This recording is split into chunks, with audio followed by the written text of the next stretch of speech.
नमस्कार दोस्तों, फिर से आपका स्वागत है अपने लोक भारती हिंदी इस YouTube चैनल पर।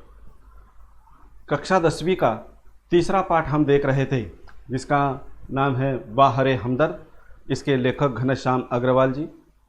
इस पाठ का पहला हिस्सा तो आपने देख ही लिया है और अब हम शुरू करते हैं दूसरा हिस्सा। दूसरे हिस्से में देखिए, मोहल्ले वाले अपनी फुर्सत से आते हैं। उस दिन जब सोनाबाई अपने 4 बच्चों के साथ आई तो मुझे लगा कि आज फिर कोई दुर्घटना होगी। आते ही उन्होंने मेरी ओर इशारा करते हुए बच्चों से कहा, ये देखो चाचा जी। उनका अंदाज कुछ ऐसा था जैसे चिड़िया घर दिखाते हुए बच्चों से कहा जाता है, ये देखो बंदर। अब देखिए, लेखक परेशान और लेखक जो कि पैर में फ्रैक्चर हुआ था, उनको अस्पताल में भर्ती कराया गया, लेकिन इनसे हमदर्दी जताने वाले जो लोग हैं वो कैसा बेदर्दी का व्यवहार करते हैं, इसका वर्णन करते हुए हमने पिछले वीडियो में देखा कि ऑफिस के बड़े साहब आते हैं और बड़े साहब जानकारी पूछताछ हमदर्दी जताने के लिए आते हैं और जहाँ पर हड्डी टूटी हुई है वहीं पर दबा देते हैं। यानी यहाँ पर ये औपचारिकता है। तो उसी तरह से उनके मोहल्ले में सोनाबाई नाम की एक औरत अपने 4 बच्चों को लेकर, 1 2 3 4 बच्चों को लेकर वह अस्पताल में आ गई लेखक का हाल पूछने के लिए। और आते ही उन्होंने बच्चों से कहा, बच्चों ये देखो चाचा जी। लेकिन ये बताने का तरीका कुछ ऐसा था कि चिड़ियाघर, पशु पक्षियों के रखने का स्थान जो होता है, ऐसे स्थान पर जाते हुए बच्चों से कहा जाता है कि ये देखो बंदर। उनका तरीका कुछ ऐसा था जो कि लेखक को ठीक नहीं लगा, लेकिन फिर भी उन्होंने हंसी मजाक से यहाँ पर उसे प्रस्तुत किया है। अब आगे देखिए, बच्चे खेलने लगे। एक कुर्सी पर चढ़ा तो दूसरा मेज पर। सोनाबाई की छोटी लड़की दवा की शीशी लेकर कथकली डांस करने लगी। रप रप की आवाज ने मेरा ध्यान बटाया। क्या देखता हूं कि सोनाबाई का एक लड़का मेरी टांग के साथ लटक रही रेती की थैली पर बॉक्सिंग की प्रैक्टिस कर रहा है। मैं इसके पहले कि उसे मना करता, सोनाबाई की लड़की ने दवा की शीशी पटक दी। सोनाबाई ने एक पल लड़की को घूरा, फिर हंसते हुए बोली, भैया पेड़े खिलाओ, दवा गिरना शुभ होता है। दवा गई समझो बीमारी गई। इसके 2 घंटों बाद सोनाबाई गई, यह कहकर कि फिर आऊंगी। मैं भीतर तक कांप गया। अब देखिए, ये छोटे छोटे बच्चे, 4 बच्चों को लेकर सोनाबाई आई थी और एक उसमें से जो लड़का था वह कुर्सी पर चढ़ा और दूसरा लड़का मेज टेबल पर चढ़ा।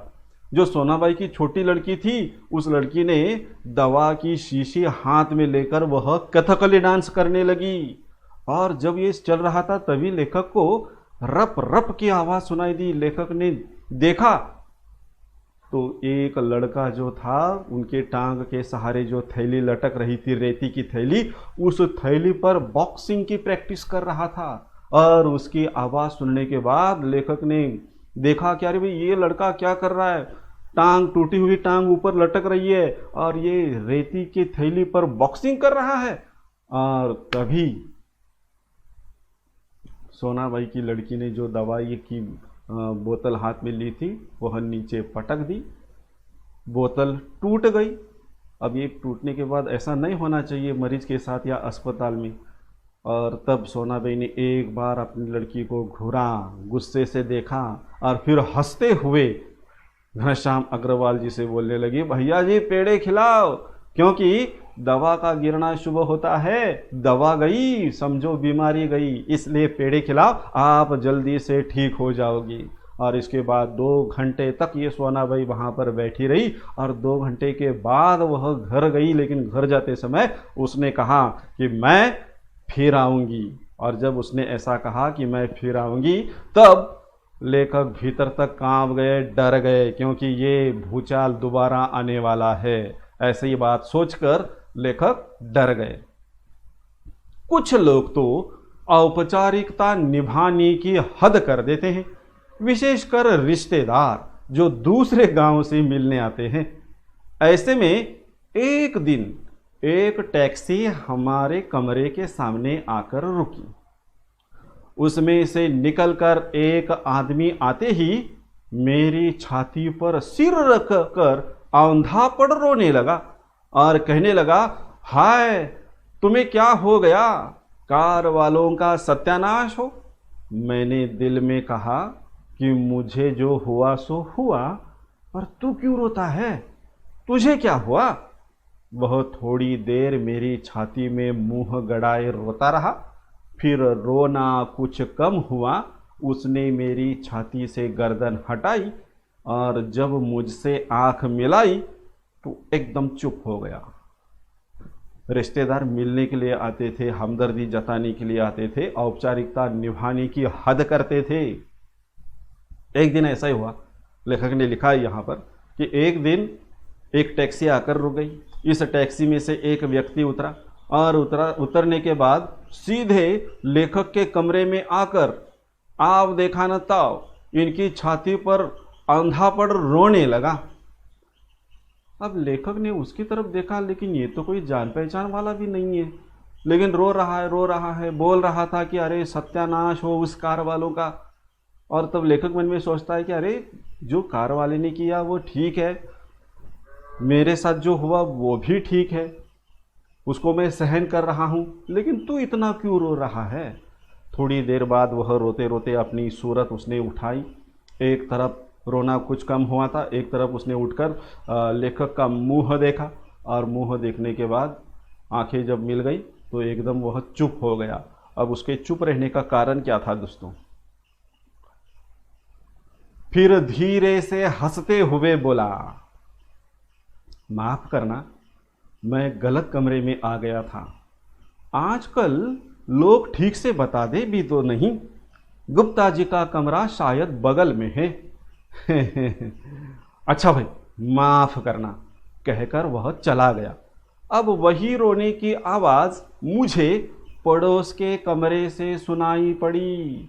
मुझे उस आदमी से अधिक गुस्सा अपनी पत्नी पर आया, क्योंकि इस प्रकार रोता देख पत्नी ने उसे मेरा रिश्तेदार समझा, रिश्तेदार या करीबी मित्र समझकर टैक्सी वाली को पैसे दे दिए थे। लेखक जब वह व्यक्ति था वह रोते रोते उठकर उसने लेखक की आंखों में देखा, ठीक तरह से देखा, तब उसको पता चला कि अरे मैं जिससे मिलने के लिए यहाँ पर आया हूँ वो व्यक्ति तो यहाँ पर नहीं है। और तब वो उसका रोने का कार्यक्रम खत्म हुआ और हंसते हुए बोला, माफ़ करना भाई साहब, मैं गलत कमरे में आ गया हूँ। आजकल के लोग, बाहर के लोग जो होते हैं ना, काम करने वाले, वो ठीक से नहीं बताते कि कौन सा कमरा किसका है, और मैं गलती से आपके कमरे में आ गया, माफ़ कर दीजिए, ऐसा बोलकर हंसते हुए वहाँ से चला गया। और जिससे वो मिलने के लिए आए थे वो पड़ोस के ही कमरे में थे, और जो रोना उनका यहाँ पर शुरू हुआ था वही रोना वहीं पर सुनाई दिया। लेकिन लेखक को उस व्यक्ति पर गुस्सा नहीं आया, क्योंकि उनकी जो पत्नी थी उस पत्नी ने समझा कि शायद ये काफ़ी अच्छे मित्र हैं या रिश्तेदार हैं, इसलिए टैक्सी वाले के पैसे पत्नी ने दे दिए थे। और इस तरह से उस पर गुस्सा करने के बजाय सबसे अधिक गुस्सा उनको अपनी पत्नी पर आ गया। और ऐसी अनेक परेशानियां, ऐसे अनेक हमदर्दी जताने वाले लोगों से वो मिलते हैं। हमदर्दी जताने वालों में वे लोग जरूर आएंगे जिनकी हम सूरत भी नहीं देखना चाहते।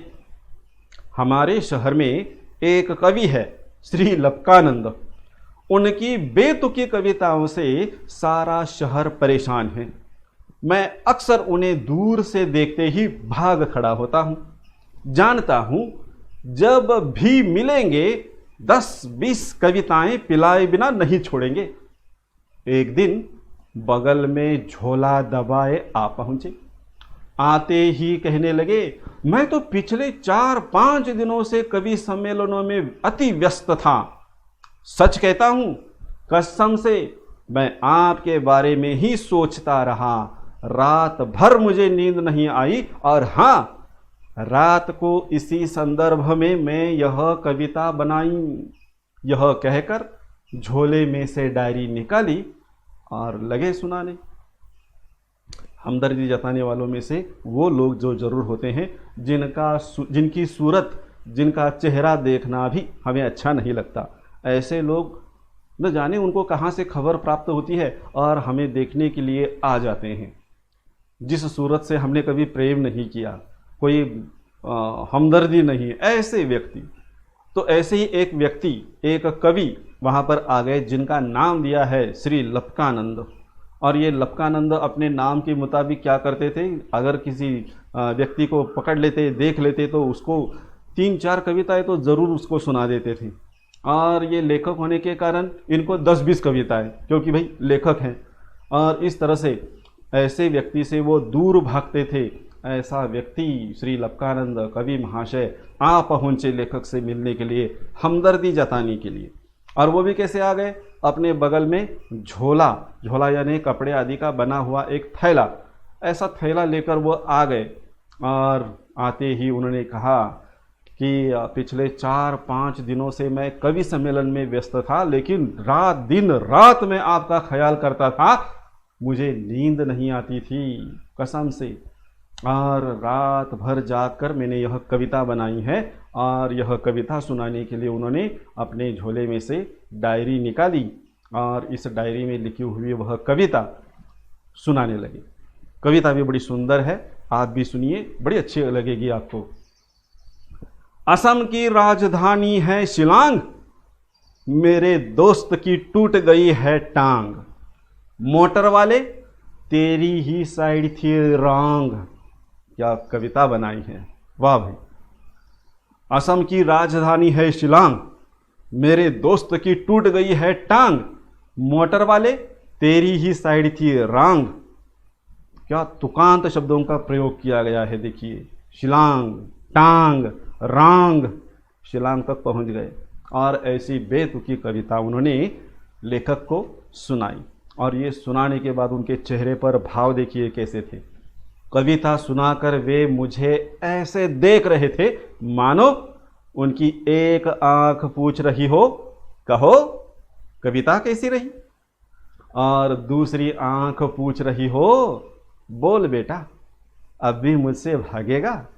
मैंने जल्दी से चाय पिलाई और फिर कविताएं सुनने का वादा कर बड़ी मुश्किल से विदा किया। कविता सुनाने के बाद उन्होंने उनकी एक आंख बोल रही थी कि कहो कविता कैसी रही, और दूसरी आंख पूछ रही है कि बोल बेटा अब भी मुझसे भागेगा तू, क्योंकि भाग नहीं सकता ना, अब तो बिस्तर पर लेट गया है, पलंग पर सो गया है, टूटी हुई टांग लेकर कैसे भाग सकता है, नहीं भाग सकता।